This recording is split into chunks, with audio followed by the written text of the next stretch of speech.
All You right, should what's have up? been you should have been recording right before we even started. I think that was a good Really? that was interesting. That Hello. was a That's good always intro. how it is. The conversation gets going, and I want to Right. record, but I don't want to record you without, like if we're just having a conversation. But yeah, it's always like that. So we're switching it up. Go for it. Obviously, Abel is in. Abel will usually do these. Abel is away, and I've been actually wanting to have you on for a while, Manny. So we got Manny Right Robles on. coming with Rudy Hernandez. First off, before anything else, obviously you're a huge Dodgers fan, Manny. And it made Yes, me sir. think, and I was thinking about this the other day. Is Junto friends at all with Otani? Like them both being LA based Japanese athletes. Like, do they have any connection at all? I haven't heard them have lunch or meet up. Really? So yeah. I Right. thought that would have been a cool crossover. And I thought, like, how could they not hit it off if they're in the same city, both athletes, both, away from Yeah. home? Like, How can they not come to the alley boxing gym and see Junto? Right. It's just around yeah, the corner.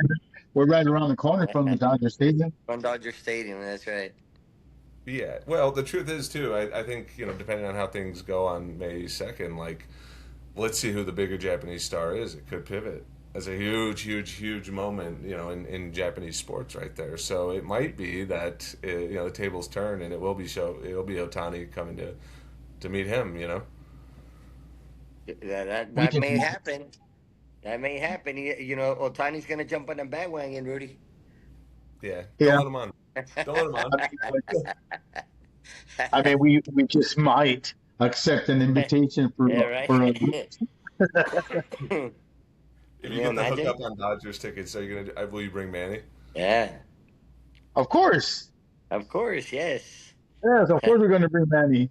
That's He's a bigger right. Dodger fan than I am. I used to be a Dodger fan back in the '70s, and then I lost interest in baseball like in the early '80s.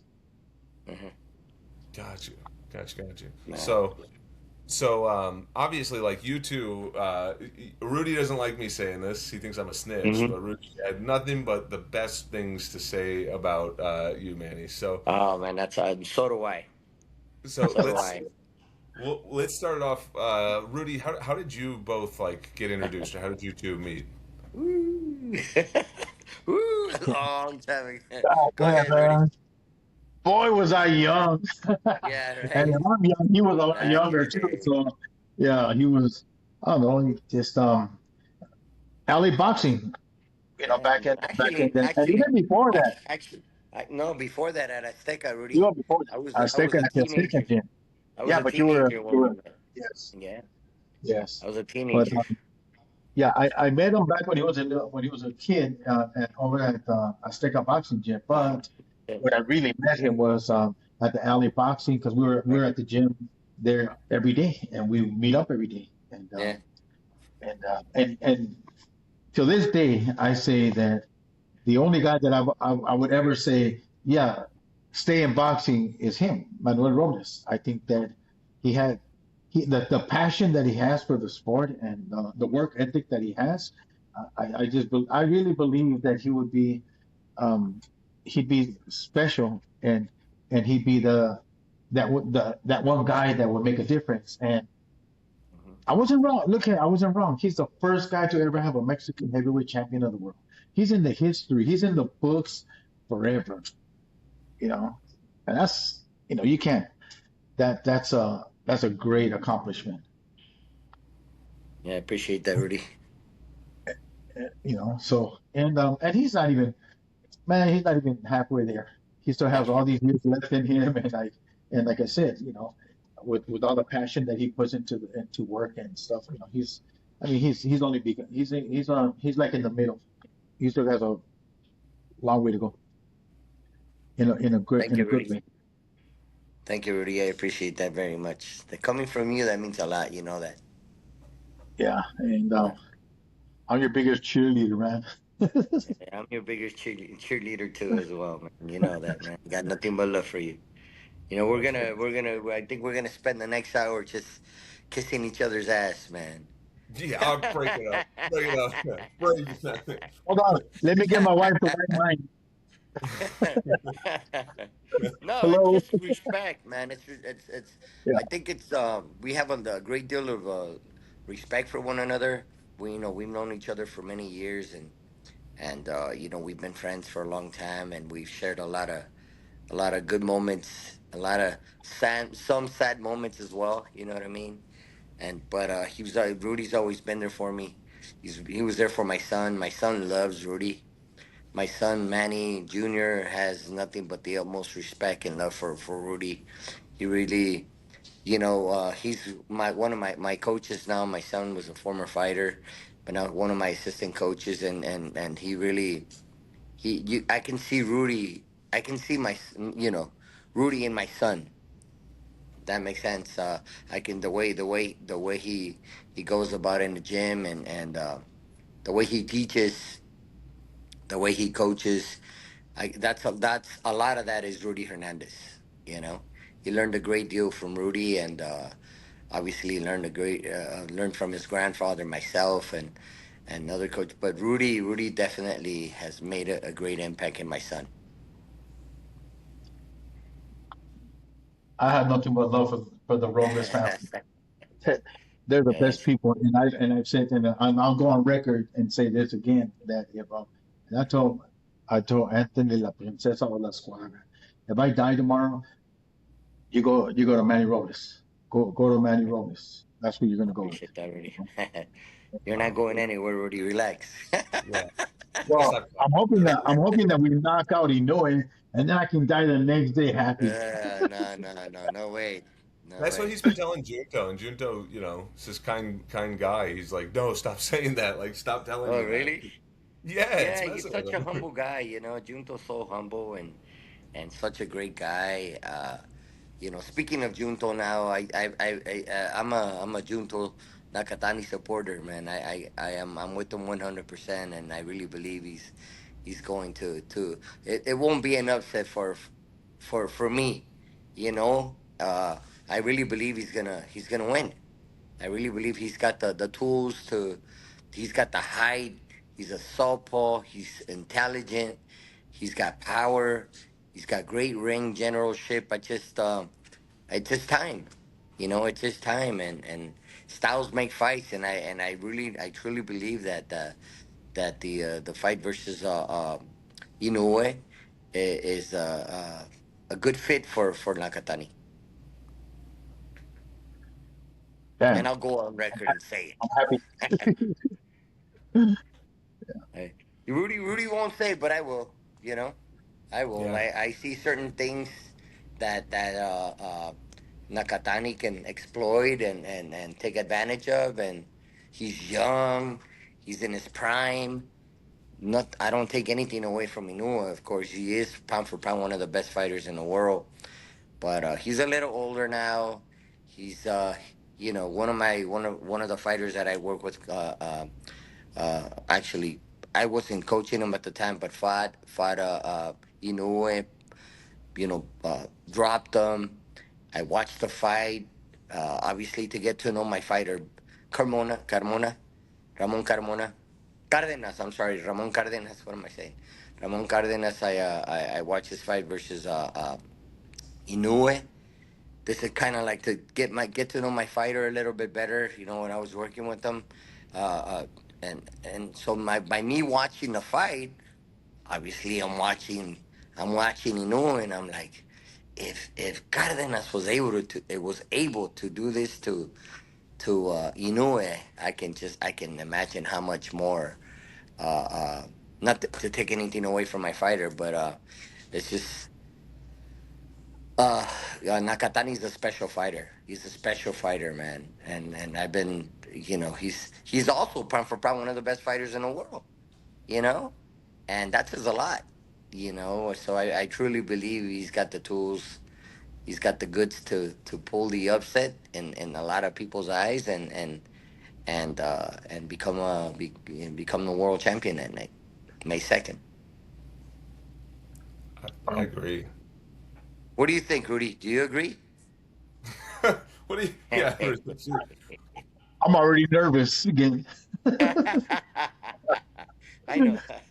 You I know, have I I consider Inoue to be the best fighter in the world today, number That's one, right. pound for pound. And Hmm. nothing. I don't take nothing away from Crawford or Uzi, but he's been fighting more often, and he fights at Right. least 4 times a year, and so he's been consistent. These other guys fight every what year and a half, 2, 3 years, and stuff. Hmm. Hmm. So I think the activity and the fact that he's very dominant, that's why I consider him to be the best fighter in the world today. And and this and we're and I'm we're fighting the best. And my respects to Inoue, I consider him to be the number one guy in the world. But like everything that has a beginning has an ending. And so I believe that it should be if we should win, we're dropping them off from the top three and hoping that we can take his place. But we have Hmm. to earn it by winning. That's right. It's the law of gravity. What comes up must come down. You know, at Yeah. That's some true. So point. So this might be it. This might be it. I truly when believe this is it. now from a technical standpoint, Manny, when you look at Inoue fight and you say, hey, I see there's clearly flaws. He's been knocked down before, and Uh-huh. against stronger opposition, you can get knocked down again, and you can get knocked down possibly more frequently. Like it'll be a harder fight for him than one he's already Mhm. been dropped in. But what opportunities do you see for Junto to really capitalize on him, like from a technical standpoint? He's an intelligent fighter. He's gonna. I believe he's gonna set up traps. He's gonna set up traps, and he's gonna come at you. Junto can come at you from different angles. He's a very intelligent fighter. He has a very high ring IQ, and he can come at you from different angles. More than one. He's not a one-dimensional fighter. So I truly I don't think Inu has ever fought anyone like Junto Nakatani. And on top of that, his height, his reach, southpaw, strong. You know, uh, uh, never been dropped, right, Rudy? Am I correct? Yeah, never been dropped. Never been dropped. So that says a lot. You know, Yeah. and I don't know. I got a pretty good feeling about this. About the fight. So I really believe it's his time. Yeah, I would agree. One thing, and I told you this, Rudy, the thing that I saw, and I said like a while ago, is I think where Junto is going to be a huge problem for him and something he's not going to be comfortable with is Junto's unpredictable in the fact that he can change the pace of the fight. Hmm. He can go from being an attacker to setting a trap pretty quickly. If you try to clinch with him and he doesn't want to clinch, he won't let you clinch. He'll throw you around. He's always like he's never the same fighter from one round to the next. And Hmm. I think it's so hard to plan for that guy, especially if you're a very rhythmic fighter who kind of walks in and he has great footwork now anyway, but I think he's so used to doing things a certain way that like his rhythm will be wrecked. That's what I think is going to be the Hmm. big problem for him. Rudy's like, well, I'm not going to tell you guys anything because He doesn't have to. no, He doesn't have to. He's not the. I don't think Rudy's the one to say anything. I think knowing Rudy, I mean, but I can tell yeah, you that Junto's gonna win May 2nd. I can tell you that I really believe he's gonna become one of the best fighters in the world. He's already one of the best fighters, but definitely top three, top five, top three, number one maybe. I mean, I don't know. Crawford's retired, correct? So we yeah. need a number one. And then, as we all know, Usyk isn't getting any younger. So, and just like I said, Inoue isn't getting any younger either. So I think it's Junto's time. That's a Go great. out That's there, actually that's an you know. interesting conversation too because when you look at it, who could besides the winner of these two, who really has a better claim for number one pound for pound? Because Crawford, Mhm. I'd say he probably earned it, but then he's done. Mhm. And Usyk, he's not fighting. Like you nailed it, Rudy. He's not fighting. If he does fight, there's nobody left for him to fight to prove he's still the guy at heavyweight. Like there really isn't anybody developed enough that he's already fought the two big names, and Mhm. then there's really nobody else, right? I mean, there's nobody else that's having a bigger fight than that to prove it, right? Like, am I missing anyone?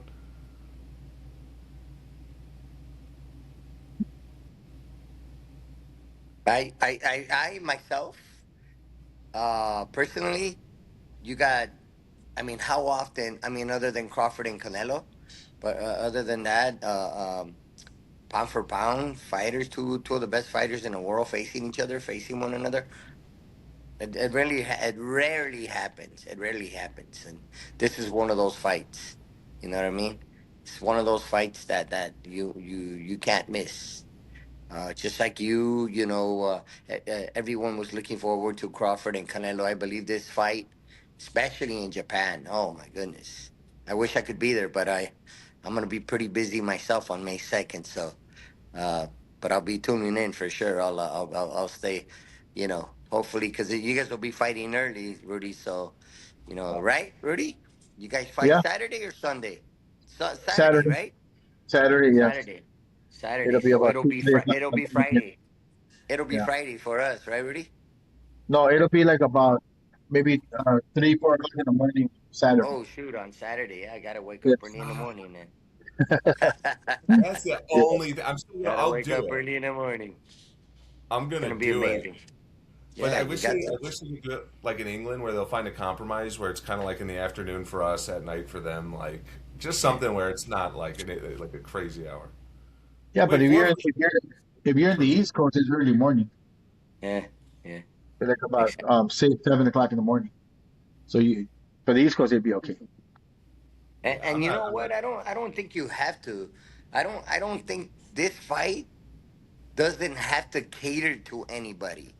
You know what I mean? It doesn't have to cater to the people in the US, meaning because this fight is so big, just in Japan itself, it's just I can imagine it's going to be it's gonna be crazy. It's just I would man, if I wasn't, I tell you what, man, I was already making plans. If I wasn't, if I didn't have any fights that day, I would definitely be on my way to Japan to be Oh, present nice. for such a.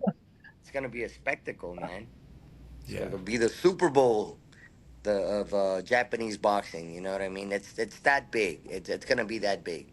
Everyone's looking forward to if you're a boxing fan, if you're a boxing purist, if you're a true boxing fan, that's something that everyone, the entire boxing community, is looking forward to. yeah. And Rudy, how much does that? I mean, it's kind of like a different victory, but like how good does it feel to see that this fight's doing gates that are like historically massive? Because you're the one that's always advocated like, hey, you don't have to be, a star in the United States or fighting in the United States to be the real deal. And now you guys are proving that, right? Like it's crazy money that they're drawing. I wasn't wrong, right? Because people people here in the United States believe that oh he's not in America, he hasn't fought in America. Like Hmm. I mean like who the hell I don't really care about America. Like to say like um if you're a Mexican, you fight in Mexico and you fill out the Azteca Stadium, Hmm. you think he needs to come to the United States? You go to Europe, you go to England, these guys fill up arenas and Yeah, stadiums. The stadiums. Yeah, people the people in the United States don't follow boxing like they do in other countries. uh-huh. It's different. That's true. So why in America? That's only like dumbass people that say that. Hmm. I never understood it. Yeah, like that never made sense to me. That It's that's really a that's that, weird thing. that's what I meant by this fight doesn't have to cater to anybody. Yep. Yeah. And oh, we're good. You know what I mean. And kind of like when you fight in Saudi Arabia, when Canelo fought in Saudi Arabia, right?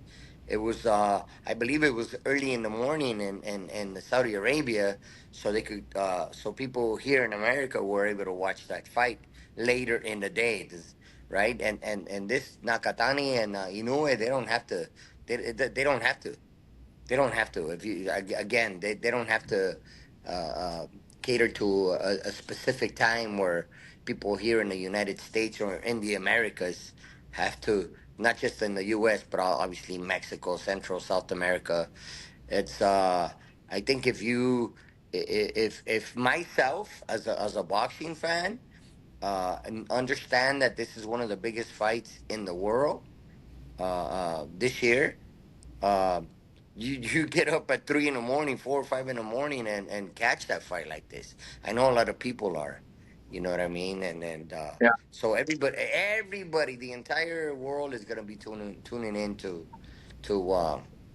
Nakatani and Inoue.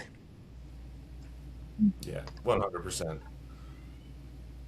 It's almost like a screw you to all the American fans who are always like, you have to fight in America, you have to fight, and they're like, no, Well, we're gonna do it here, and we're gonna do it at our yeah, time tonight. yeah, So like, no, no. In a way, listen, in a way, yes, because I mean, look at I don't believe Manny Pacquiao would have ever become the person, the fighter that he is if he'd never fought in America, or a fighter like Canelo, you know, you can't spend your entire career, your entire boxing career fighting in Mexico. Nobody would really ever know who you are.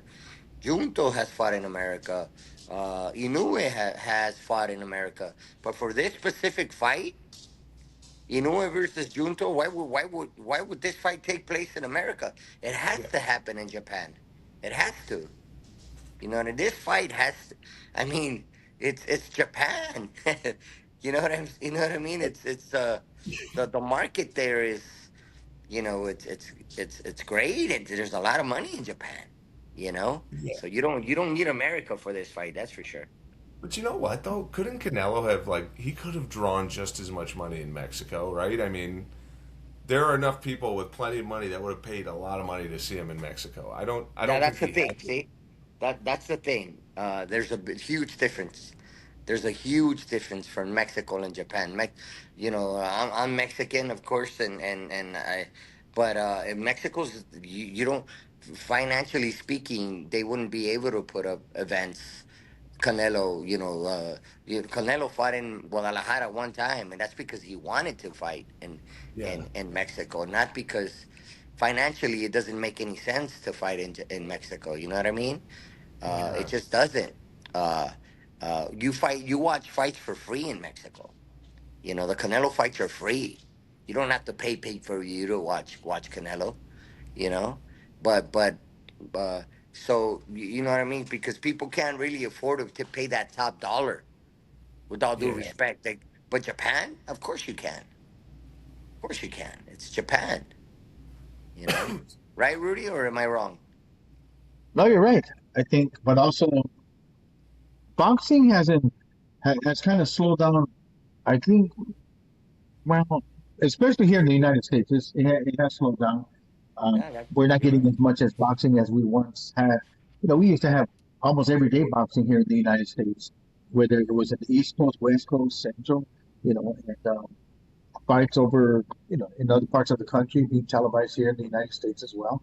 And things have changed. We're not getting we're not getting boxing like before. And the promoters that were real promoters that did this, they're older now, and they're thinking about retiring already. I mean, look at how old Bob Arum is.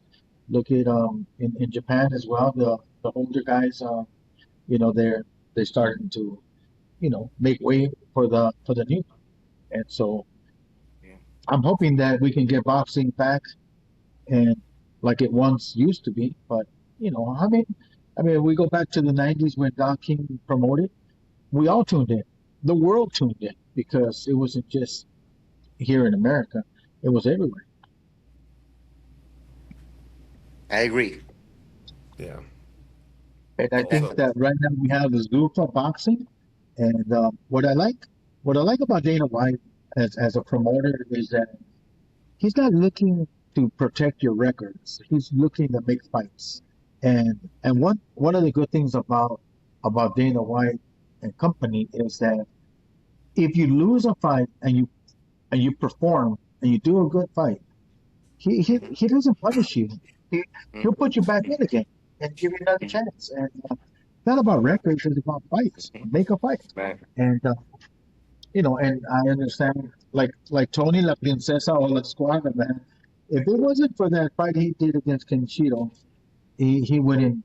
I don't think he'd get a second chance. But he Hmm. performed, and Yeah. even though he lost, he didn't get punished, and Hmm. everybody, all the organizations saw the Right. quality in him, and Right. look where he's at today. And look where he's at today. Yeah, exactly. It doesn't define you. A loss does not define you. It made him a Exactly. better fighter. He's a better fighter Sometimes, now. yeah. How many times have we not seen a guy lose and become better Yeah, for it? absolutely. And I agree with you what you said about Sufa and Dana White. You know, and I have a few fighters that are signed to Sufa, and obviously when you sit down at the negotiating table with Sufa's representatives and whatnot, they tell you, look, they have the same, they're running the same type of program that they do with UFC into boxing. So we don't care is that if you lose a fight, it doesn't they don't get rid of you. They call you right back because a lot, it's not it's you know what they say. It's not winning; it's how you win, and the same thing goes for losing. Sometimes you come up short, but if you go out there and you give it your all and you perform and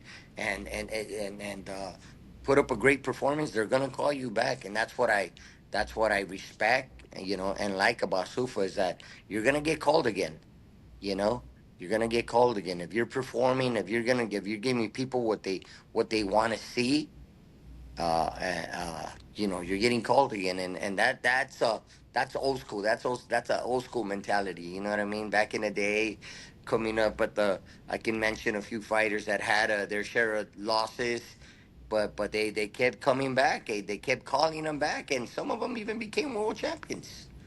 They had a handful of losses, and they still became world champions, household names, and people respected that because they gave it their all, man. They fought their asses off, and that's what you want to see. And unfortunately, everybody's scared of that. Everybody's scared to lose that undefeated record nowadays. Everybody's scared of that, to lose that everybody's looking at the O. It's like, if unfortunately, for a lot of fans look at a fighter that it's got a lot, maybe has one, two, three losses, and they criticize certain fighters and think that it's, oh man, it's the end. Oh, he's got a loss. It's the end of his career, and oh, he isn't undefeated. And you sometimes you look at these fighters that are undefeated, and you look at their records, and yeah, they're 20-0 with 18 knockouts, but they haven't fought anybody.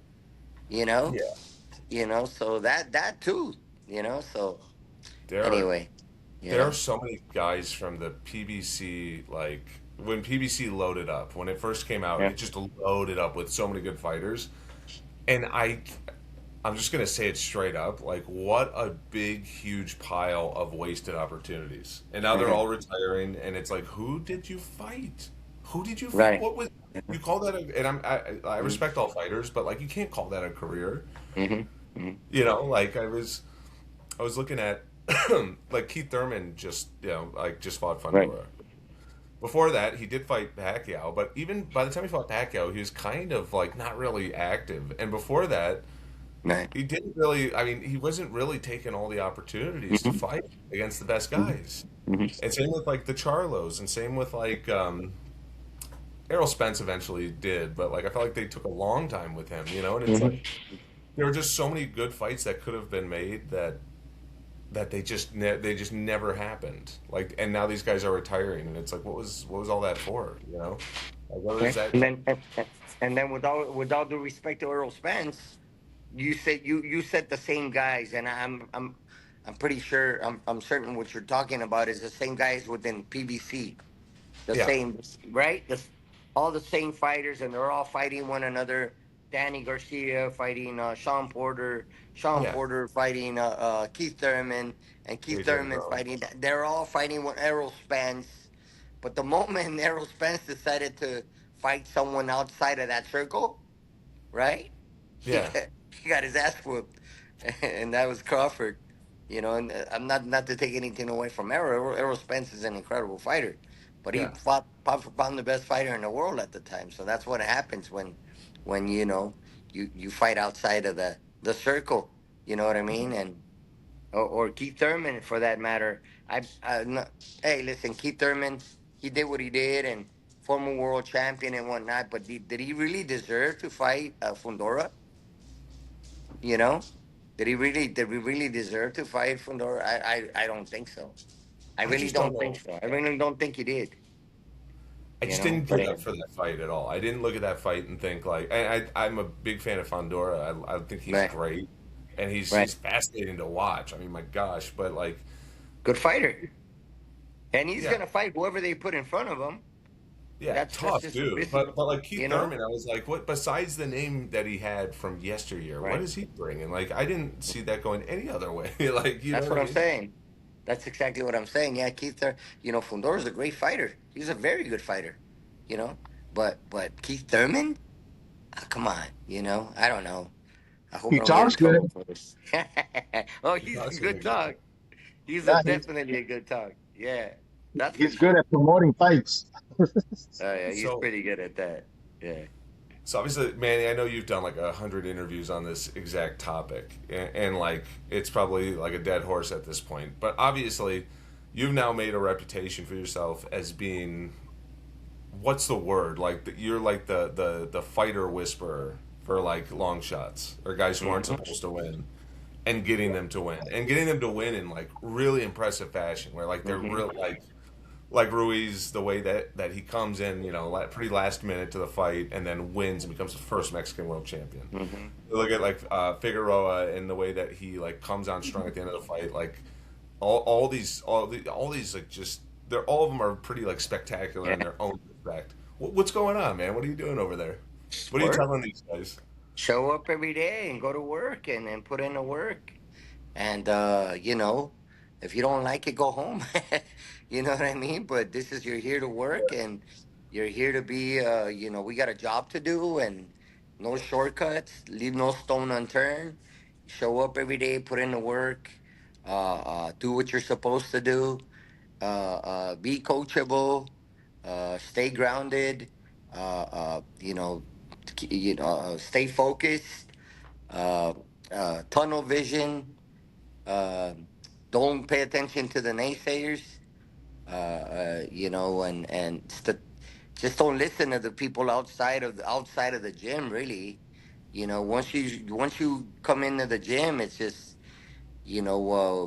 leave everything, leave all the negativity outside, and it's creating a good positive environment, a good work environment where everybody's chasing the same dream, everybody's chasing the same goal, so everybody pushes one another, and not running away from good work, from not the Junto Nakatani needs sparring, and I got some guys that are getting ready, and then the opportunity presents itself where I can bring my guys to spar Junto because that's what's gonna make them better. Shit, I'm gonna be the first in line, because that's where really ultimately that's where you win your fights in the gym.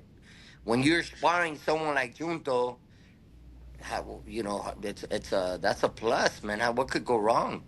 You're sparring one of the best fighters in the world. Your opponent isn't going to be better than Junto. Does that make sense? Like, that's Yeah, like when your sparring partners are better. That's what I always try to do when I have a fight coming up.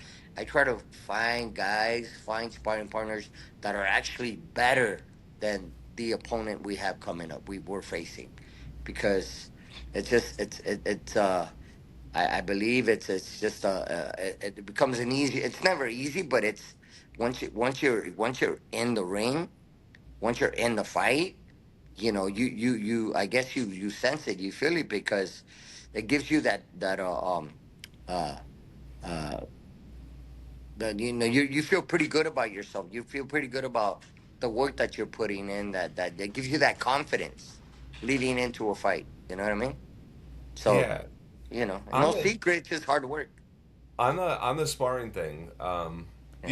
and I'm not saying this that I've ever heard you guys say this about your fighters because I haven't, but I have heard one of the most common things I've heard, like locally around Chicago, and then just from like other Yeah. trainers when they're like off camera, they'll say the one of the biggest challenges they have is getting a guy to do the sparring in training camp Yeah. more than anything. It's like getting him to do tough sparring, and guys will find ways to avoid it, right? Which I don't blame them. Like obviously I get it, but like, do you guys ever run into that? Don't name the fighter, but like, have you historically ever ran into Of that? course. Yeah, of course. I mean, go ahead, Rudy. It's your turn. Yeah, Rudy, you've been awfully quiet. I train right now at 15 to 20% of power. I no longer we there's nothing to prove in the In gym the gym. anymore. These guys are older now. They're 28, Junto being 28 years old. He under Hmm. he's older now. He's smarter. He works smarter than harder. And every once in a while the sparring partners get a little crazy and they go a little hard and so they get they get hit to the body. I don't like fighters to get hurt headwise and but to the body, yes. Hit them to the liver, man. Let them know that if you want to fight this, we can do that too. But again, I would rather and Manny has seen this, I think. My guys Yeah. do 20 rounds of sparring sometimes. Yeah. 22, the most I think Junto's ever done is 22 rounds of sparring. And I'm Most not, people think you're crazy for that, but yeah, there's a yeah, science to it. Yeah. Yeah. yes, but that's okay. Yeah. Opinions are like what? Uh, But you know Yeah. what Right? though? No, no, That's the and thing, though. yeah, because 22 most people rounds is think you're still. crazy. Most people think you're crazy for that because they don't understand how you do it. They don't Exactly. understand what you're doing. Like you said, you're working smarter, not harder. You could go 15, 12, 14, 15 rounds and it's just like it's controlled sparring, you know what I mean? It isn't Yes. like where they're going toe to toe for 12, 14, 15 rounds, they're yeah, and I love that. I love that. And I've learned that from you, Rudy. I've learned that from you, and then I try to transmit that with the fighters, up and coming fighters, with experienced world champions, to work on your craft, work on your jab, work on your defense, work on your footwork, Yes. as opposed to have fun. You know what I mean? Don't put so Yeah. much pressure on yourself. Go out there and have fun, and you're not here to win sparring sessions. You know what I mean? You know what I mean? So you're not gonna take a medal after sparring or a trophy. It's not about that. It's not about uh uh uh you know bragging rights. You know what I mean? Oh, you could go out there and say whatever you want. It doesn't, you know what I mean? Like people show up and talk and say, well, I put hands on Junto. Yeah, well, go ahead and say it, but it doesn't mean anything to you. It doesn't mean anything to us, Yeah. Yeah. because at the end of the day, it's a freaking sparring session. Who cares? It, it, I've had Giotto spar, let's say, he sparred 15 rounds. And if he won 3 rounds, well, that's three too many. Get your ass back in and work, you know? And, well, just recently, Tony, okay, Tony fights on Saturday. He's back home on Sunday. I'm sorry, he's back home on Monday because he stayed an extra day or two. And then he gets home like on Monday, and on Wednesday I have him sparring with this 14-year-old kid that wants to spar, but no one showed up. So Tony goes, "I'll spar with him." I said, "Okay, good. Bring your hands down, and every time you bring your hands up, Tony, you're gonna do push-ups." And so Tony's over there with the hands behind his back, moving, Right, slipping right, right. punches, Having fun. Yeah. and we're working on skills. And when you working on your skills, that just makes you a better fighter. And again, he just fought on Saturday, and on Wednesday he's in the gym sparring with a 14-year-old kid. Hmm. Yeah, So that's he's the sharp. thing. I think there's a different type of challenge in every type of sparring you can do. Like if you outmatch somebody that much, then you don't throw any punches. You work on head movement, right? Now you're working on one specific skill, and guess what? You'll get better at it because the guy will just be Hmm. throwing punches It's a so win. hard. It's a win-win. It's a Yeah, win-win for both. The totally. 14-year-old say, "Oh, I boxed the champion of the world," and that it Yeah. gives him a little motivation. And Build I his was able to say confidence. that. Yeah. Yeah, and man, he can go home and brag about it. And then Tony, Yeah. after after 5 rounds of that sparring, Tony was sweating. He was like really, he had a really good workout. But he's been through this already, so he's done this already many Um, times. And again, it's about putting two guys together that are going to get something out of it. You know, one who has the always. experience works on his skills. The other one that doesn't have the experience is working to get on that experience and be able to. And if he hits Tony, he can claim, "Oh yeah, I hit the champion." Well, good. Hit him again. I dare you. 'Cause I don't like him either. So, oh, You did we know. lose? Is Manny there? No, I'm There he here. is. I'm here. Still here. All right. No, but I was thinking about that. I think Junto doing 25 rounds is a specific challenge in itself. It really is. Like the stamina has to come into play. Even if you're going 20%, that's a marathon. I mean, 25 rounds is a lot of rounds, right? Okay, let's do the math. You do 4 rounds of shadow boxing. Let's say 6 rounds of boxing, sparring. That's 10. You go another 4 rounds on the back or 5 rounds on the back. They're at 15. You go on the double leg bag. Another Another three. That's four. 18. Right, Another right, one right. here. The speed bag, and then you do the jump rope. How many rounds did you do? You know, 20, and instead 20, of doing all 22, this, 25, 30 rounds. Yeah. and so Oh, instead so of doing all that, we do the ring. We just do the ring. I just realized that. Okay, so his whole training would be the 25 rounds, and then you take out the Yeah, jump rope. something Yes. like that. Because you have to take into account the sparring rounds. So, for me, for one, if I have a guy going 12 rounds, he's a world champion, getting ready for a 12 round fight. You know, so then obviously I'm not gonna give him another 20 rounds of floor work. You know what I mean? Where you got to save the fighter, you got to balance out the work, Yeah, especially if you had 12 hard sparring rounds, and then on top of that, go hit the bag. Give me 4 rounds on the bag. Give me 6 rounds on the mitts. Give me, the double limb bag, and so forth and so on. It doesn't make sense. You got to save your fighter. You got to protect them. Again, in my personal opinion, you got to balance out the work, and kind of like, okay, when you're done with sparring, why don't we work on the technical aspect, and see what you did right, what you did wrong, and work on that, as opposed to giving them, a bunch of rounds. You know what I mean? Just yeah, quality over quantity, and Yeah. just, and then obviously days when you don't spar, then yeah, then you work hard. You know what I mean? Or do you put in your road work, and especially on the weekends? For me, for one, we only train 5 days out of the week, boxing, that is. Monday through Friday, and then Saturdays we run long distance.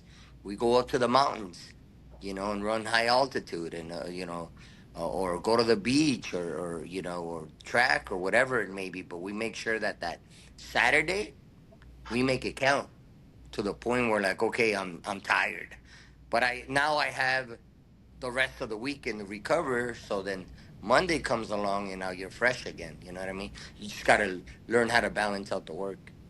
yeah. I think also that's Right, Rudy? probably Yes.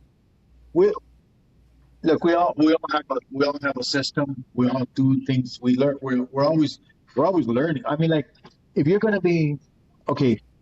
Okay, let's talk about coaching, right? When they talk about, oh, I'm a coach. I go, Yeah, fucking, in today's world, we had this conversation yeah, before, Jesse. yeah, of course. Everybody's a fucking coach in today's Yeah, world. I go, you don't even know how to fucking throw a jab, but you're a yeah, coach. And uh-huh. I go, and the thing is, if you haven't put in all this amount of years, and I'm talking about years and years into the sport, you're not a fucking coach. You're a fucking trainer. Right, It right, takes years of experience to be able to go into it, teach a kid from how to walk, how to train, how to do certain things. You uh-huh. get up in fights, and then you know when you get to a certain level, even if you have a world champion, that still doesn't. You can't. Oh, I'm a coach. No, you're Yeah, not. You're learning. You're still right, learning, and you're still getting better.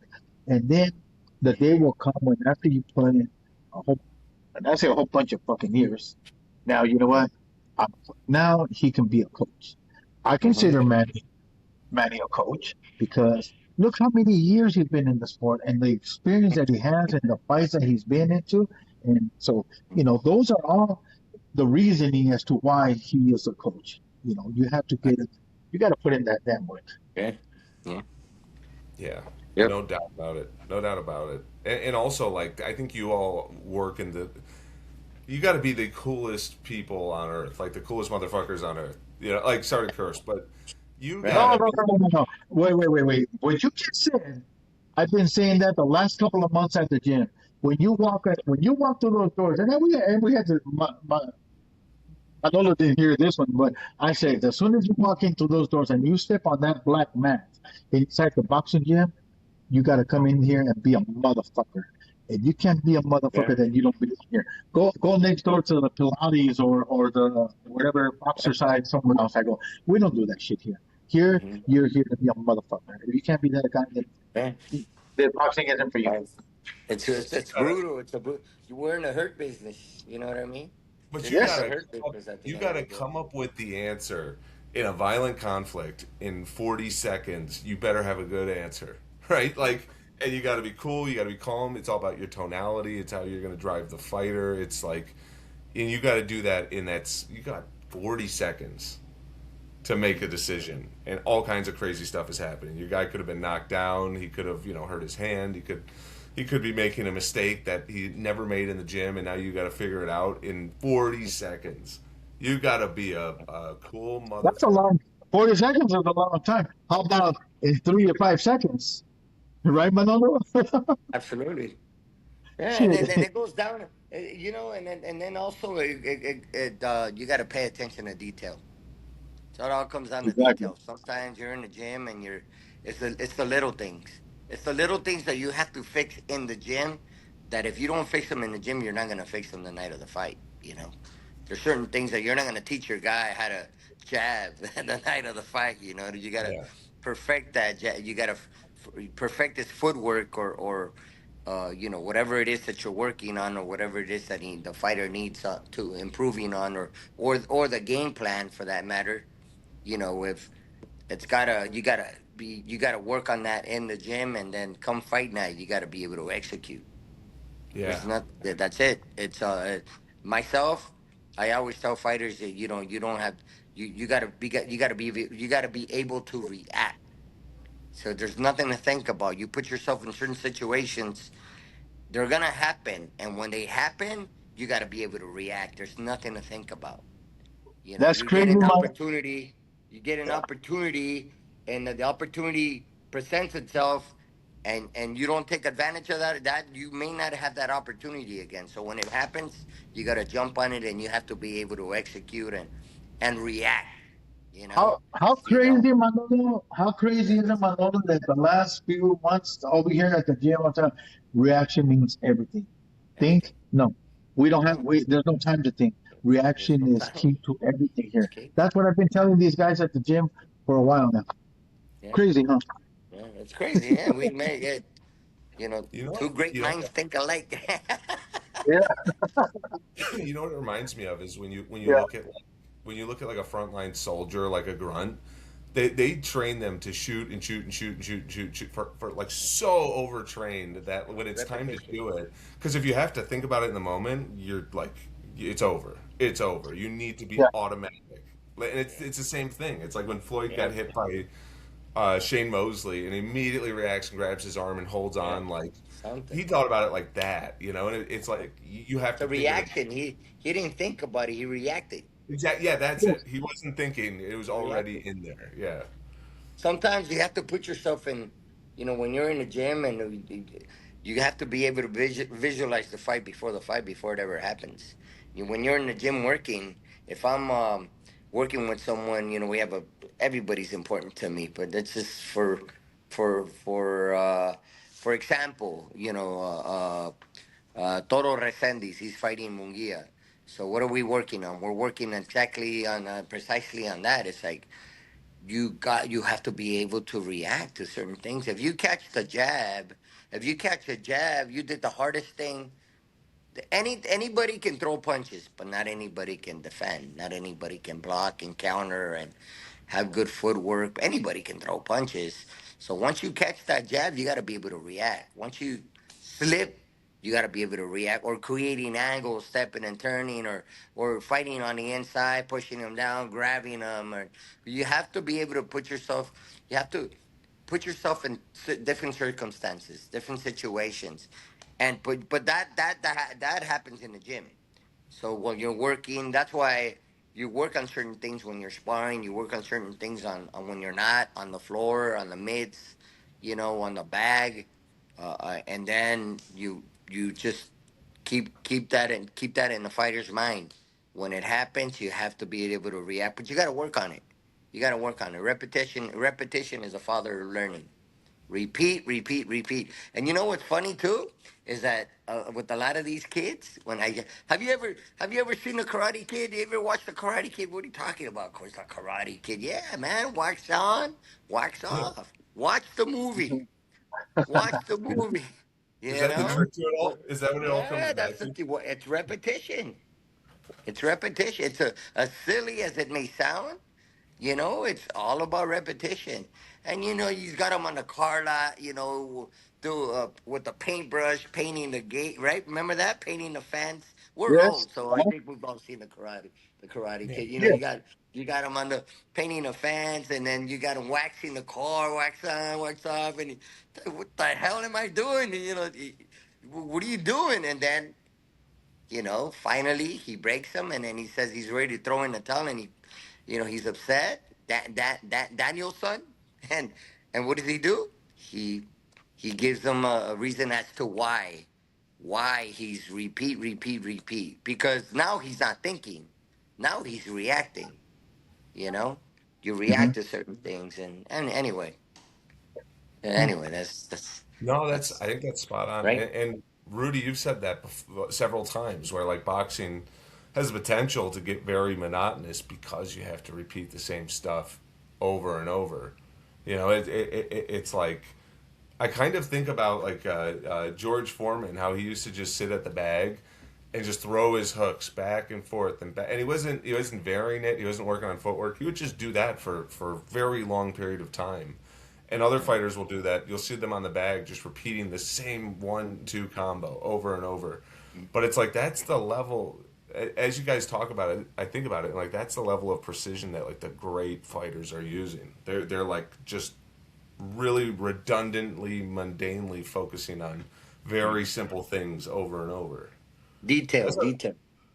that was how. Here's an LA one for you. That was how Kobe Bryant was. They would say like Mm, he would spend incredible. 2 hours a day just working on the very basic dribbling drills that like they use for kids that are just starting out, and he would focus on that just for 2 hours, just on the fundamentals. Really, Fundamentals. Thank you. yeah, Fundamentals. Mechanics. Fundamentals. The really little basic things. stuff. But that's you have to, you can't skip that stuff, and you have to really do it until it's dreadfully Wow. redundant if you want to get to that next level. Hmm. And I dislike that fucker. I really disliked him because Who's that? he Kobe? he ran it out on Shaq, remember? And I don't know, I just did later. What a fucking snitch, man. And I never liked him after that. But then I and I wasn't a Laker fan at that time anymore because I was before and after that and then when he passed away, all these stories came out, and I'm like, what a great motherfucker he was, man. I mean, like, Great work remember ethic. when he threw that shot and missed when he was a rookie, and he stayed, he stayed at the forum Yeah. after everybody After the left. game. He was out there at 11 o'clock at night. He started shooting that same shot over and over again. He left at 6 o'clock in the morning. 7 hours shooting that same shot. He said he would never miss that shot again. That's right. That was just amazing. Level of That was fitness. a bad dude. And you know Yeah. what? He reminded me of my brother in certain ways because my brother had that personality that he wanted the ball. He wanted the one that kicked the soccer ball. Yeah. He was like he loved fucking soccer. He hated boxing. If he could have been a soccer star, he would have chose It would have been soccer soccer. over boxing. Yeah. Mhm. Yeah, that's crazy, ain't it? Yeah. His brother was a very, very good fighter. Very, very good technician, man. He's a technician. He's a very good fighter. Had a great jab. Great skills. See, one of the best knockouts I've ever been a witness of was your brother when he knocked out Jibaro Perez with the body shot, man. It's a big That shot, was that was incredible. I was there at the forum. That was yeah. crazy. Boom, big body shot. You can't recover from that. I'm sorry. Yeah. You know. He went into he went into shock. His body went into, I mean, Yeah, it his was so body went bad into shock. he went into shock. and I thought he was dead or he was dying. I'm like, and I was really Because he scared for went him. down in slow motion. You know Yes, he when was. you're a kid and you know what I mean. When you get hit with the ball in the stomach, you remember when you were a kid, you got hit with the ball in your stomach and you Yeah. went down. How painful Uh-huh. that was. The You know, worst. well that's what a body shot feels like. You know, Um, you're mentally you're there, but when you get hit, oh, and you're trying to but react, but you just can't, and you can't recuperate. but the difference between this one was that it was so hard that Yeah, he shut down. And when you shut down, it's because the yeah, you blood, said that. your body, yeah, your body turns off. Yeah, You turn that's off. it. Like that's how bad and how. That's And how bad it was. Yeah. and then he wakes up and goes, "Hey, what happened?" I go, "Fucking scared the shit out of me, man, when you said that." Really? Wow. Crazy. I was Yeah, it's like, a "Give us good some fight. shit."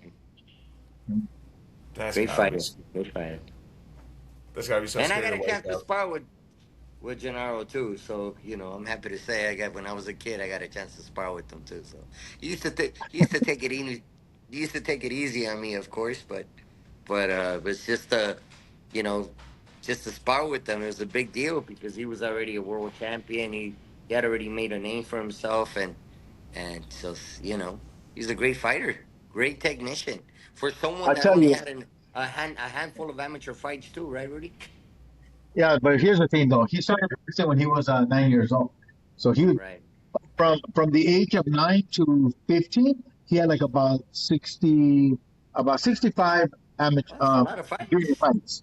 Yeah, he has That's 65 junior fights. that's pretty good. But as an amateur from 16 to 18, he only had 3 fights. And the reason Look at was that. because we were broke. And when I say we were broke, we didn't have the money to buy his to get his license. Travel Because and you know how it's in the expensive. boxing Yeah. world how poor we are sometimes. We're just Rudy. fucking broke, man. We don't have a whole lot of money. That's And at right. that time, my brother didn't. We didn't have that money and shit, man. So then when he turned pro, he had a record of 1 win, 2 losses in the amateurs. Yeah. Now from 16 Look to at that. 18. Exactly. But Rudy, boxing is a poor man's sport, right, Rudy? a lot of people don't understand that because we're Yeah, they we're in don't different understand. we're in different generations now. Yeah. There ain't a whole lot of porniness like it used to Yeah. be, and that Yeah. and you go back to the 60s and 70s and 40s, Yeah. 50s. It was really bad. But now, things are different, and I will say this. I want to change it just a little bit, but also look at. I mean, today in today's world, what's poverty? Who's poor in boxing? Mhm. We don't have that anymore. It's not like it used to Huh? be. Yeah. Things have changed. But I That's also, where I have a problem is where, like, when they say, when they say, okay, is there a difference between man and a man?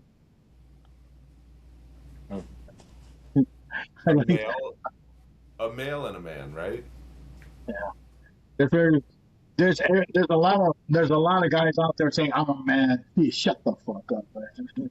It's just it just it's sickening. That mhm. fucking weak ass little motherfucker who cries over. I mean, like, oh, man, I coulda, shoulda, woulda. No, Right. that's not the way this world works. We've gotten Yeah. these these these guys over here have gone soft. Yeah. And it's like and you can't be that.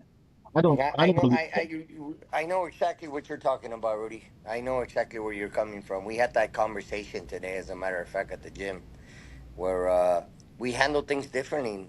We used to handle things differently back in the day, as opposed to today. With the youth today, the way they handle certain situations. I That's still haven't changed.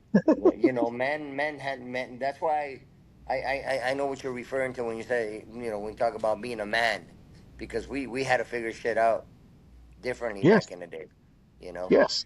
it's just like you had to be a man. You had to grow up and be a man back then to handle certain situations or life in general, not just a boxing, but just life. But Manolo, But don't today refer. it's But wait, Manolo, don't refer to before. No, it's still to this fucking day. Still, we still yeah. have to be that guy. We still No, have to no, be absolutely. those We guys. we we Yeah, have to teach these kids yeah. how to be men. how to be men, and Wait, not just inside the ring, but outside the ring as well. Because it's not just about being brave, and that's why. You know what okay? Let me go back to what we were just talking about a few minutes ago about repetition and doing. You got to repeat, repeat, repeat. A lot of these kids. That's why not everybody makes it in boxing. That's why. No, There's a lot of. If you go to my gym, there's a lot of kids in my gym boxing. But you got to understand that the great majority of these kids are not gonna. They're not. First of all, they're not gonna be great amateurs, and a lot of the and to start, they're not gonna be great amateurs, and a lot of these kids are not even gonna go pro. And the ones that do go pro, they're not all gonna be great pros. You know what I mean? So it's a numbers game. It's a numbers game. But wait. Let's. Oh, sorry. go ahead. No, I just wanted to ask you guys because I saw you say that before, Rudy. And like, what is it like to you? What's the difference between a male and a man? What is that line? Like, what do you see in a man that's like makes that difference? I'm trying to a man, find out what my gender is here. That's what's really going. Trying to see. Go ahead, Rudy. a man rules his house. Yeah. Okay, a man rules his house. He's the one that he's the shot caller. He makes the decisions. Of course, we can discuss this with our wives, but at the end, if we don't see eye to eye, who makes the decision? The fucking I man does. I agree, but only because I think that the man has to take that responsibility for that. We're the ones Yeah. that lead. We're the leaders. We're the ones that lead. We're supposed to take. We're the ones that Yeah, are supposed to take. you're supposed to take that responsibility. Yeah, You're supposed It's to. us. Yes. You you know, shouldn't leave it on your it's wife to your be the one that. responsibility. Yeah, but that's all I've had my own thoughts on this, and like there's a lot of different ways you can look at it. Is this person a man or not? But honestly, what it's always come down to for me is do you are you accountable for your own stuff, and are Accountability. you yeah, like are you accountable for your family? You take care of your family. You don't go away. You stay there. You take care of your family. You suffer. You struggle. You feel the pain for the people that you're supposed to be responsible for. If you can do that, to me, you're a man. And I hate to say it, but like anyone, when if I Why? meet somebody, Why do you hate to say it? because I don't want to, because I don't want to ruffle feathers. And I don't know who would even watch this, but like my thing is, if I meet somebody, Fuck the feathers. Work it. Because at the end of the goddamn yeah, day, what the that's hell, the difference. See, that's the difference. That is the difference, Jesse. right? And that's why a fucking man doesn't care what anybody else says or what they think of him. You're right. I'm I have talking a to res- I for have a my responsibility, and when they say, okay, like here at home, I'm the fucking man of the house. I'm the one that provides. I'm the one that takes care of my family. But my wife, she's the big boss because she's the one that runs the house. Mhm. yeah, But but if my wife says, I need you, I step up. I'm that together. motherfucker. I will step up. Yeah. So what I'm saying, She what I says, was gonna I say is, when I meet somebody, and I try not to prejudge somebody. I try to really get to know somebody. But when I meet somebody and their whole thing is like they've got little kids and they're not around for those little kids, there isn't a story in the world that like makes me feel for them. Unless it's insane. I mean, they're crazy. But when I meet a guy, he's well, like, "Yeah, it's like, when's the last time you saw your kids?" I'm like, "Yeah, it's like I'd be fucking doing anything to see my kid if I wasn't with my kid. I'd fucking do Hmm. anything. It well, wouldn't first get of me. all, well, let me ask you this: they're Yeah, not around because they're working.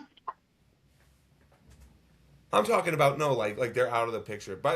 So I like Well, those out. motherfuckers are not. Well, first of all, those guys are not fucking men. They're not fucking That's what real I'm saying. men. That's what I'm saying. And So it's and it, why would you even refer to them as a fucking man? Yeah. Ah, fucking a that's what I'm man that saying. takes responsibility. So that's what I'm Yeah. saying. I'm saying that's where I say that's not a man. That's no man to me. If you can't take care of your responsibilities, if you have excuses to make, you full, that to me, that's not a man. Now some people don't have kids, right? So you can't really gauge it on that. But then it's like, how do you handle your own business? Do you run away from your problems? Do you know what I mean? You Like, know, are you? yeah. This is this is the advice I this is the advice that I give to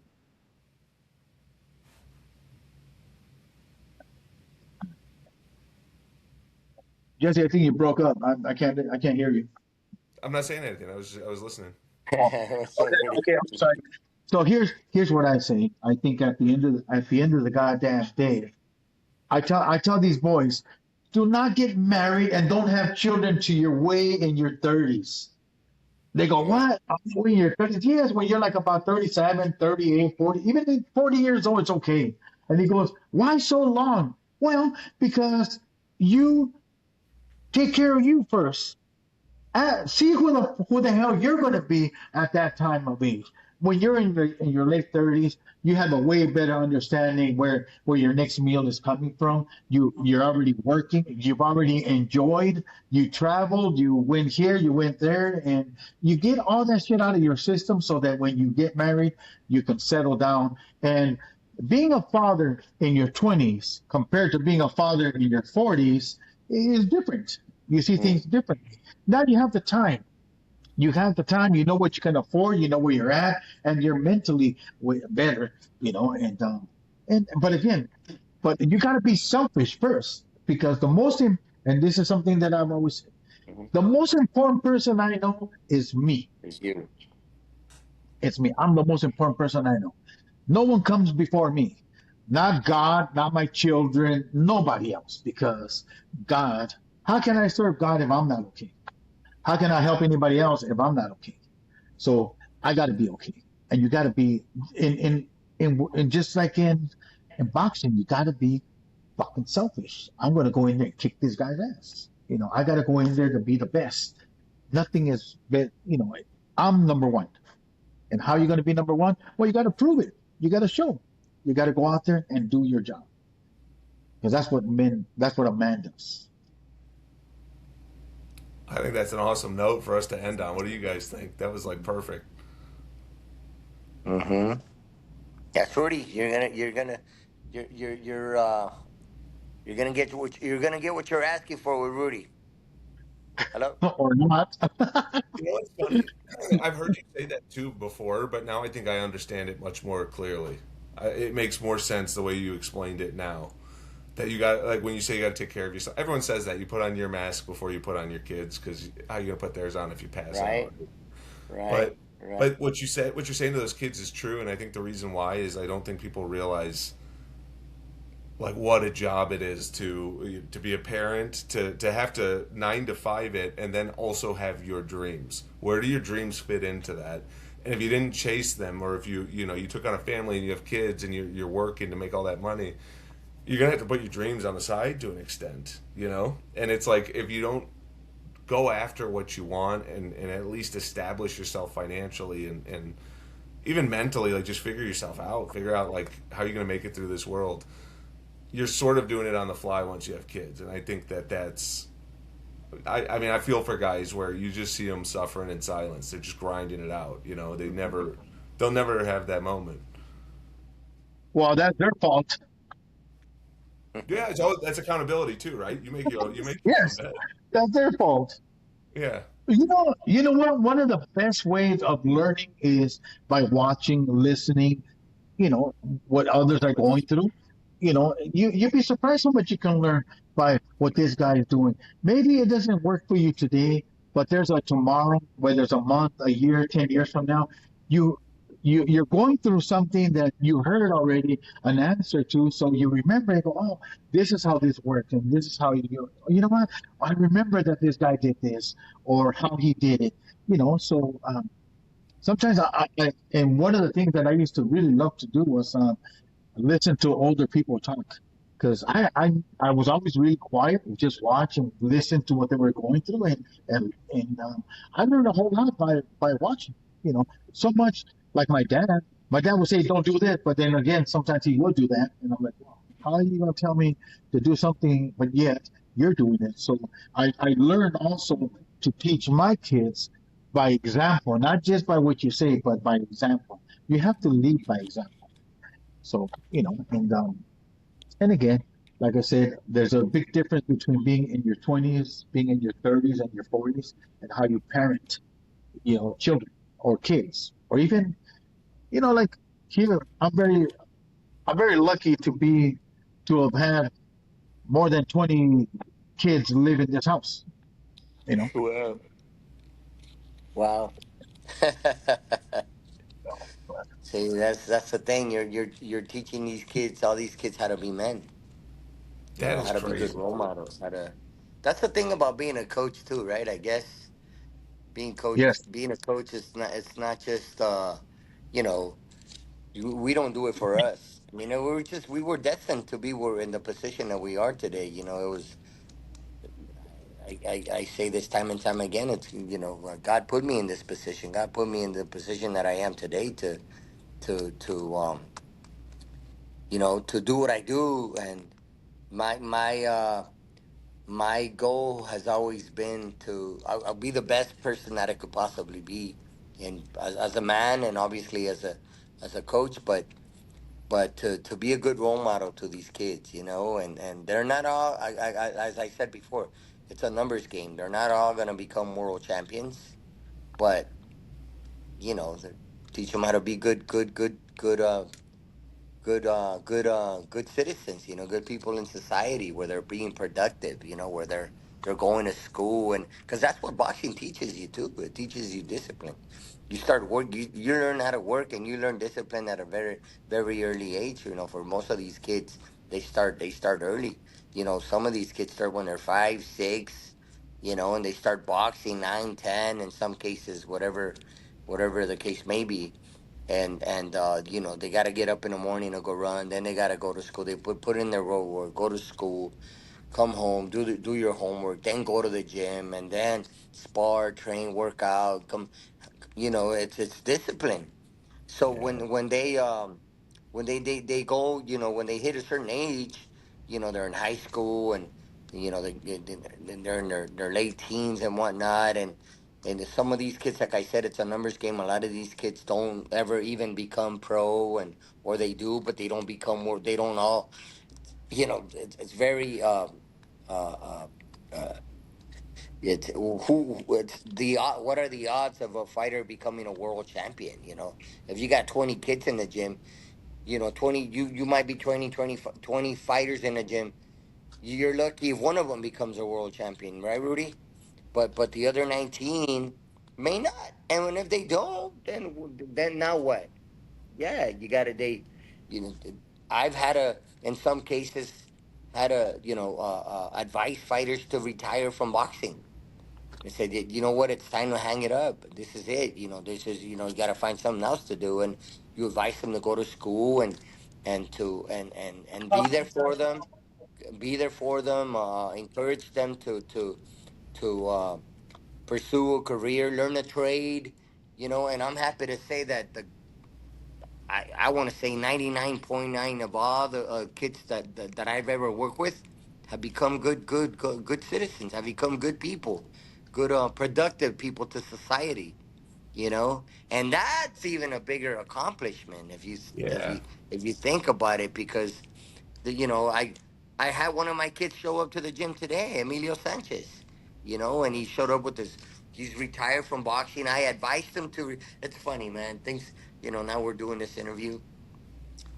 Shows up to the gym, and we're precisely talking about how, I asked him to retire, and he didn't like it, and he held it against me, and he was angry at me for some time because I advised him to retire because he felt like he still had something to give.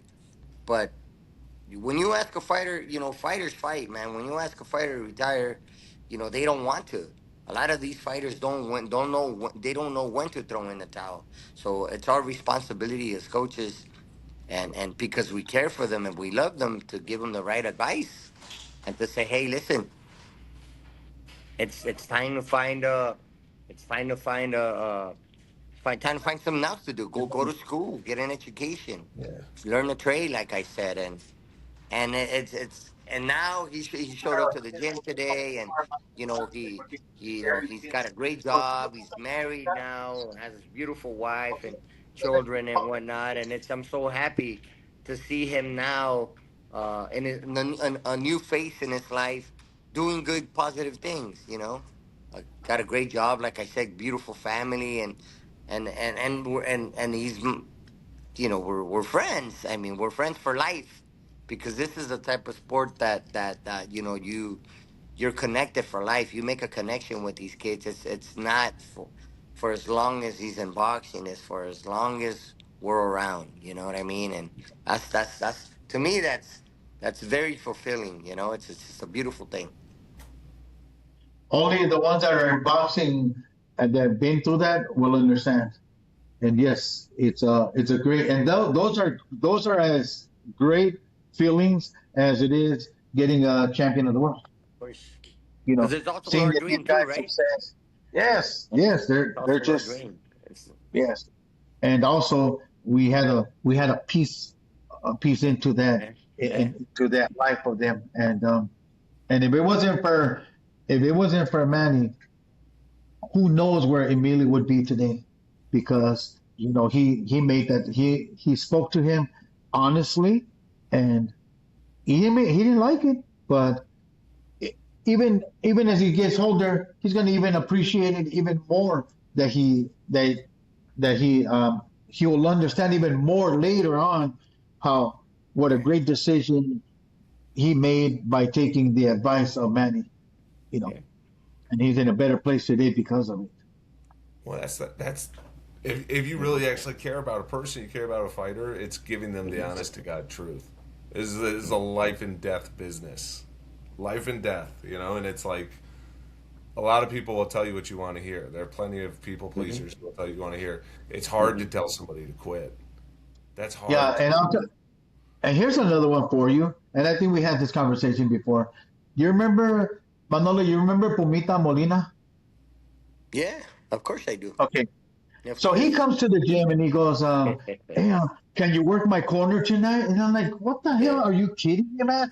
I got these world champions right here, and I'm gonna work with you, man. You know Yeah, how that's embarrassing that is, man? That's fucking embarrassing, man. Shit, he's a, I don't wanna fucking go with you." So I leave the gym, right? And so as I'm leaving the gym, I'm like, "That's fucked up, man. How can I?" I'm not that guy. So I called him up and I go, "Hey, what time is your fight? What time are we gonna get? What time do we have to show up?" "Well, the weigh-in is at so and so time." "Okay, I'll be there." So I went with him to the weigh-in, and then I spoke to I'm sorry to the fight, and so I spoke to the referee after he left the dressing room. I walked out with him, and I told the referee, I go, "I'm not here because I think we can win. Well, I'm here to protect him from himself. So if exactly. he gets hurt, the Exactly. moment that he gets hurt, stop the fight. Stop the fight. Don't think that he has a chance Yeah. because I'm here to save him from Mhm. himself. I don't want to Yeah. see him get hurt. I want him Yeah. to go home."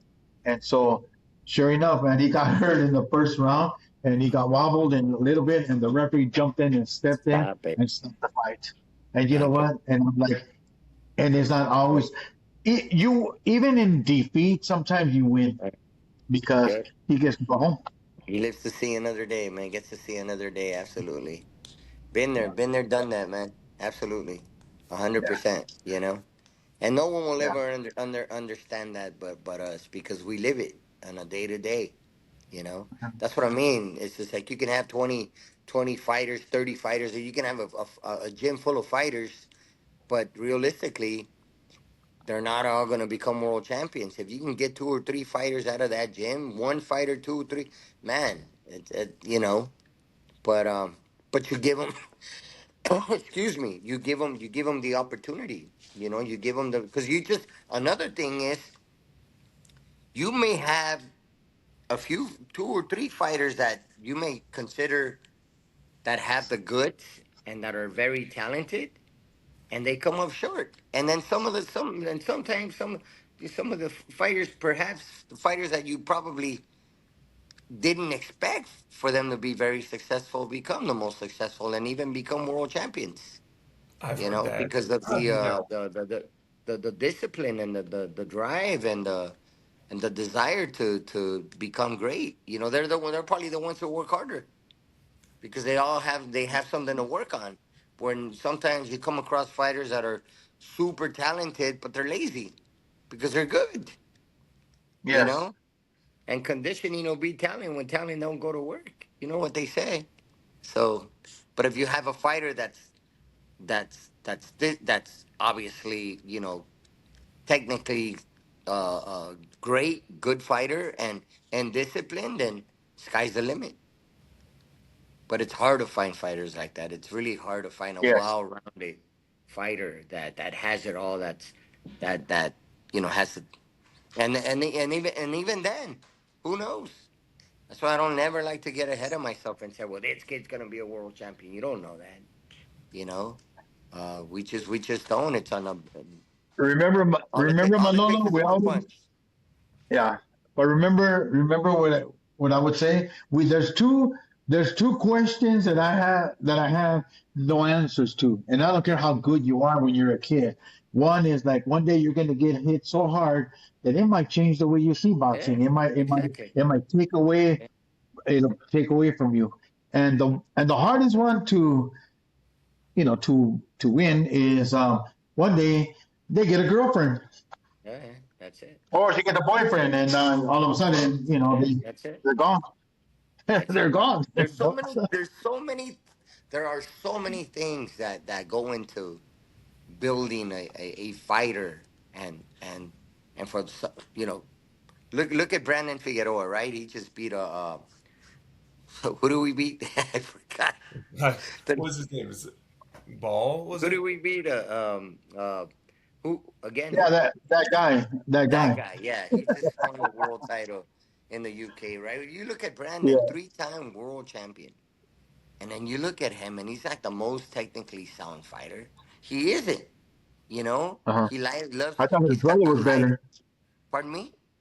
I thought his brother was better. Omar. Yeah. Okay. Yeah. There you That go. guy just There you didn't go. make it. I But love who Jim. wanted it more? Who Yeah, had more Brandon. discipline? Who had more Brandon. discipline? Who had Brandon, who's and the he hardest deserves it. worker in the gym? And sometimes that's what it takes. That's what Yes. it takes. You know. Yeah, And yeah. how bad do you want it? Sometimes you gotta be tired of being sick and tired, man. How bad do you want it? And like I said, it's a poor man's sport, man. I mean, it's either sometimes this is all you have. And if this isn't it, then what is it? That's why it's so hard for fighters to retire because they spend in a lot of cases they spend their pretty much their entire lives in the gym and boxing. So this is their only way out. Yeah, but the So, problem with those guys, you you know know, what the problem with those guys is that they always think that there's always going to be tomorrow, and then all of yeah, a sudden age yeah, age catches up to them, yeah, and then all of a sudden now yeah. they get old, and now they want to be responsible. They want to do Right. everything right, Too late for but that, man. but they beat It's their too late body for up pretty that. bad, so they can't. It's done. Yeah. Yeah, yeah. But that's It's that's too like what late you for said that. earlier, though, where you're like, hey, Yeah, there are wise people that can tell you exactly what will happen in all these situations. But like Customato had a great quote about that. He goes, he goes, experience and wisdom can teach you everything. I'm going to butcher the quote, but it's like experience and wisdom yeah, can teach you everything. You can get all the answers from people that have been there, but most kids just want to find it out themselves. hmm It's just Yeah. the way kids are wired. They don't want to I was listen. not that well. I learned a whole lot from a lot of people. Like I said earlier, I would listen to conversations and stuff, and I used to like to hear older people talk yeah, because I don't know. I was learning without even thinking about it. I was learning, and I was getting, being prepared for that tomorrow, and that tomorrow did come yeah. numerous times, and I was able to fix certain things because I already heard how this all went. You know. I think the wisest, most all-knowing people on earth are 14-year-olds. They know everything. Like you don't have to talk to them, you don't have to tell them anything because I Come promise you, on. they already know it all. Yeah, and this is what I do to My those guys. granddaughter, my Here, granddaugh's here's the here. bill. I go, here, hello, Hello. lucky you. And this is what I tell those 14-year-olds. Yeah, you know everything? Yeah. Carol, give him the fucking bill. Make sure he pays for it. Oh, wait a minute. Yeah, I don't want to be that guy anymore. No, no, no, no. No, I want you to be that guy. Yeah, go ahead and pay for it. Yeah, that's right. I love that. Yeah. Yeah. All right, Oh guys. yeah. I know it's starting to get late. I know you got your granddaughter and everything. You guys are amazing. I appreciate you Thank taking you. the time, especially knowing you guys are both coming up on some really big fights. I wish you both the best, and I really mean that. Like, I'm not going to wish you luck. I don't think luck's a thing. I think it's hard work paying off. Uh, I can't wait to see you guys work and see what your fighters are going to do. You guys are great. And Thank you. appreciate that. Thank you. Thanks. Best of luck, Good, good, Manolo. good, good, good seeing you. Good seeing you, Rudy. I'll be back. We'll be back. Likewise. When we come back, we'll hook up. Yeah, absolutely. We have 100%, to. man. It's a must. We have to. It's a Okay. must, of course. You know it. Always good. Looking Always good forward to seeing it you, Rudy. Always good talking to you, man. Nothing but as love for well, you. Manolo. Take care of Yeah, yourself, and my regards to everyone. And I'll see you when got we it. get back from Japan. Yes. I'll see you when I see you. All right, Jess. Thank All you for right, guys. everything. Have a good We'll night. catch you the next time. Bye. All right, good night. Take care. Have a good night. Bye bye.